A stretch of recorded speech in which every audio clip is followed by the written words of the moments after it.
კამპანია ეს შენგეხებას მონაწილე არასამთავრობო და მედია ორგანიზაციები საქართველოს პარლამენტის თავმჯდომარის მიერ მას ფერისთან დაკავშირებით გაკეთებულ განცხადებას წარმატებულ ნაბიჯად აფასებენ. დავით ბაქრაძის განცხადებით, ახალი ინიციატივა წინა საარჩევნო პერიოდში საკაბელო კომპანიებს ყველა სატელევიზიო არხის გავრცელებას დაავალდებულებს.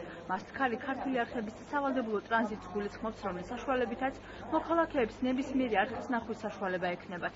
აღნიშნული ინიციატივის მიხედვით, საკაბელო კომპანიებმა ყველა ლიცენზირებული სატელევიზიო არხის საკუთარ ქსელში სავალდებულო წესით უნდა ჩართონ. შეგახსენებთ, რამდენიმე დღის წინ საქართველოს პარლამენტის იურიდიულ საკითხთა კომიტეტის თავმჯდომარე პავლე კუბლაშვილმა მასტქარის მიღება მიზანშეწონილად არ მიიჩნია. ინიციატივის განხილვას საქართველოს პარლამენტი მომავალ კვირას დაიწყებს. კამპანიის შენგეხებას მონაწილე არასამთავრობო ორგანიზაციები მიესალმებიან ბატონი ბაქრაძის განცხადებას და ჩვენ ვფიქრობთ, რომ ეს არის ხელისუფლების მიერ გადადგმული კონსტრუქციული ნაბიჯი, რათა ხელი შეუწყოს თანაბარი მედია გარემოს ჩამოყალიბება საქართველოს წინა საარჩევნო პერიოდის განმავლობაში. ჩვენ დავალოდებით კონკრეტულად რა კანონპროექტის სახეს მიიღებს აღნიშნული განცხადება და ვიმედოვნებთ, რომ ეს ჩამოყალიბებული იქნება ისეთი რედაქციით, რათა თავიდან ავირიდოთ კანონპროექტის ორმაგი წაკითხვა და შემდგომ გაუგებრობებს ჰქონდეს ადგილი.